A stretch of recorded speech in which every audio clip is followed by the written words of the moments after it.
BJP যুব মোর্চার উদ্যোগে অনুষ্ঠিত হলো এক রক্তদান শিবির। সমাজের মানুষের পাশে দাঁড়ানোর লক্ষ্যে আয়োজিত এই শিবিরের উৎসাহের সঙ্গে অংশ নেন বহু রক্তদাতা। অনুষ্ঠানে উপস্থিত ছিলেন জগৎবল্লভপুরের বিধায়ক অনুপম ঘোষ। তিনি রক্তদাতাদের উৎসাহিত করেন এবং বিজেপি যুব মোর্চার এর উদ্যোগের প্রশংসা করেন। বক্তব্য রাখতে গিয়ে তিনি বলেন, বর্তমান সময়ের বিভিন্ন হাসপাতাল ও ব্লাড ব্যাংকে রক্তের চাহিদা বেড়েই চলেছে। সেই পরিস্থিতিতে রক্তদান শিবিরের মতো সামাজিক উদ্যোগ অত্যন্ত গুরুত্বপূর্ণ। তিনি বিজেপি যুব মোর্চার সদস্যদের ধন্যবাদ জানিয়ে বলেন, এ ধরনের মানবিক কর্মসূচি সমাজের জন্য অত্যন্ত উপকারী। ভবিষ্যতে আরো বৃহৎ পরিসরে রক্তদান শিবির আয়োজনের আহ্বান জানান তিনি। রক্তদান শিবিরে বিজেপি যুব মোর্চার কার্যকর্তারা উপস্থিত থেকে গোটা অনুষ্ঠান পরিচালনা করেন। তাদের এই উদ্যোগকে এলাকার বাসিন্দারাও সাধুবাদ জানান। আপনারা দেখছেন H+ সিটি নিউজ।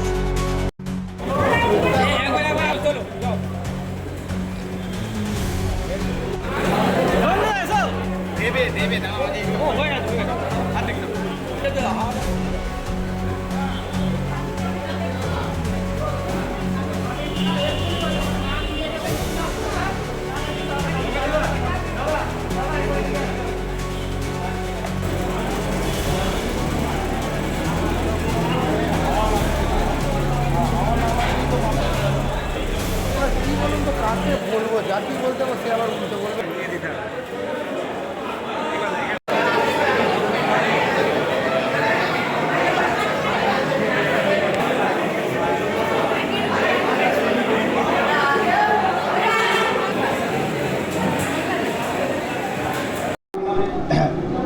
ভারতীয় জনতা পার্টি আজকে আমাদের মন কি বাত চলছে, এই মাত্র কথা শেষ হয়েছে। আমরা যুব মোর্চা এবং ভারতীয় জনতা পার্টি মোদিজির আদর্শে যে মানব সেবার কাজে আমরা ব্রত হয়েছি।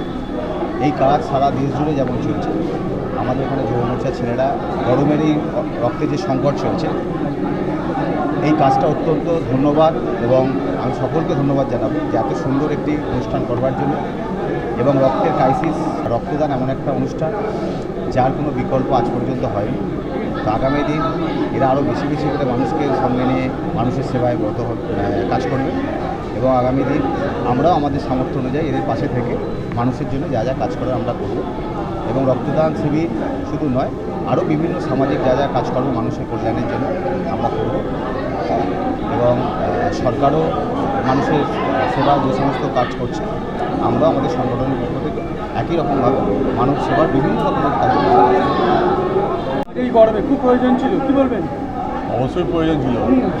সারা বাংলা জুড়ে যে একটা তো ভোট প্রক্রিয়া শেষ হয়েছে, তার মধ্যে প্রচণ্ড দাবদাহ। এই দাবদাহের মধ্যে সারা বাংলায় যত হসপিটাল আজকে রক্ত শূন্য হয়ে পড়েছে। মুমূর্ষু রোগীদের বাঁচানোর জন্যে এই রক্তের জোগান নেই।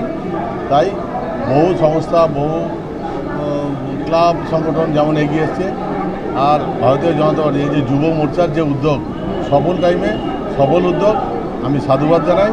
আগামী দিন এই যুব মোর্চা যেভাবে মুমূর্ষু রোগীদের জন্য যেভাবে রক্তদানের আয়োজন করেছে, আগামী দিন আরও অনেক বড় উদ্যোগ নিয়ে এরকম মানব সেবায় মানুষের সেবার জন্য এই রক্তদান উৎসব করবে বা অন্যান্য আরও উদ্যোগ করবে।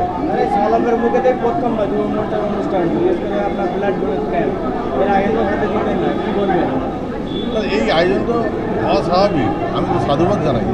কারণ এই সময় মুমূর্ষু রোগীরা হসপিটালগুলো যে ব্লাড ব্যাংক শূন্য হয়ে গেছে, সরকারি ব্যবস্থা যে হসপিটালগুলো বিগত যে সরকার ছিল 15 বছর ধরে, এই হসপিটালগুলো একদম শেষ করে দিয়েছে। স্বাস্থ্য ব্যবস্থা ভেঙে পড়েছে। শুধু রক্তের জোগান নেই তা নয়, এখানে অনেক ব্যাপার, সেই স্বাস্থ্য পরিকাঠামো ভেঙে গেছে। নতুন সরকার এসছে, নতুন উদ্যোগ নিয়ে এই স্বাস্থ্য পরিকাঠামো হসপিটালগুলো যাতে মানুষের সেবা হয়, তার জন্যে সেই পরিকাঠামো তৈরি হবে। এই ব্লাড ব্যাংক, এইসব যে পরিকাঠামো, সমস্ত পরিকাঠামো ঢেলে সাজানো হবে।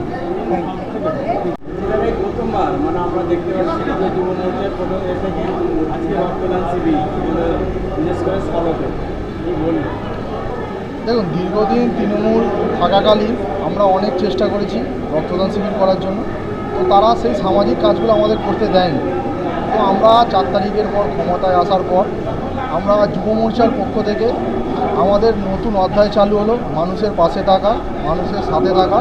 সেই অধ্যায় আজ রক্তদান শিবিরের মাধ্যমে আমরা চালু করেছি। তো আগামী দিন এরপরে আমরা মানুষের সাথে, মানুষের পাশে দীর্ঘদিন থাকব, সেই আশা নিয়ে এই বার্তা আপনাদের মিডিয়ামের মাধ্যমে আমরা ছড়িয়ে দিতে চাই। এবং সলপের মানুষকে আমরা বলতে চাই, তৃণমূল যে পরিষেবা দেয়নি, সেই পরিষেবা আমরা তাদের পাশে থেকে সেই পরিষেবা আমরা তাদেরকে দেবো। ধন্যবাদ। বলছিলাম দাদা, আজকে যে যুব মোর্চার থেকে আপনারা আপনার রক্তদান শিবির, তো এর আগে তো যুব মোর্চা কোনো দেখতে পাওয়া যায়নি, আপনার কি দায়িত্ব নিয়ে আপনার এই কাজটা করতে? দেখুন, আমি তো দায়িত্বে আগেই ছিলাম, পার্টির একজন আমি দায়িত্বের কার্যকর্তা। তো সেই সময় তৃণমূল আমাদের সেরমভাবে মাঠে নেমে কাজ করতে দেয়নি, কিন্তু আমরা দাঁতে দাঁত চিপে লড়াই করে গেছি। সেই যুদ্ধে আমরা জয়ী হয়েছি। জয়ী হওয়ার পরে আমাদের প্রথম কাজ ছিল মানুষের পাশে থাকা। যুব মোর্চা সেই কাজটা চালু করে দিয়েছে রক্তদানের মাধ্যমে। আগামী দিন যুব মোর্চা আরও কাজ করবে, সেটা দেখতে পাবেন। তৃণমূলকে শুধু এটাই বলবো, আপনারা যেটা করতে পারেন না, সাধারণ মানুষের কাছে যেতে পারেন না, আমরা আজ থেকে আমাদের অধ্যায় চালু করলাম। আমরা এবারে দীর্ঘদিন ধরে আমরা মানুষের পাশে থাকবো, এটাই আমাদের বার্তা। যুব মোর্চার প্রত্যেক ব্লকে কি আপনাদের এরকম প্রকল্পগুলো হবে নাকি? হ্যাঁ, আমরা আগামী দিন আস্তে আস্তে 1 মাস ছাড়া একটা করে প্রোগ্রাম করব। শুধু রক্তদান শিবির বলে নয়, যে কোনো সামাজিক প্রোগ্রাম আমরা করব, যে প্রোগ্রামে মানুষের স্বার্থে করবো আমরা, যাতে মানুষের সুবিধা হয়। সেই জন্যই আমরা যে কোনো সামাজিক প্রোগ্রাম আমরা আগামী দিন আমরা করব। আজকে এই যে রক্তদান শিবিরে সলপের মানুষ কি খুশি? অবশ্যই সলপের মানুষ খুঁজে। আপনারা দেখুন না, আগে যখন বিজেপির যে কোনো প্রোগ্রাম হতো, কর্মী পাওয়া যেত না, সাধারণ মানুষ তো দূরের কথা। তো এখন দেখুন, সেইভাবে দেখুন, আপনারা মিডিয়া দেখুন, দেখান কত সাধারণ মানুষ এসছে। এটা মানুষের ভালোবাসা, মানুষের আবেগ, তাই আজ বিজেপি সরকার এসেছে। কতজন মানুষ রক্ত দিবে? দেখুন, আমাদের টার্গেট তো আছে 200 জন, তো মোটামুটি 120 জনের মতো হয়ে গেছে। তো 80 জন মতো বাকি আছে। এবার আস্তে আস্তে যা সংখ্যা দেখছে, এটা পেরিয়ে যাবে। তো আশা করি মানুষের এই ভালোবাসাকে আমরা স্বাগত জানাচ্ছি।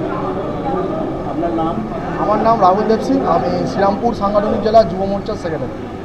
ব্লাড ডোনেশনে আজকে তো রক্তদান শিবির, হ্যাঁ, মানে আপনার বিজেপি জনতা পার্টি থেকে যুব মোর্চা থেকে আপনাদের রক্ত শিবির হয়েছে, কি বলবেন?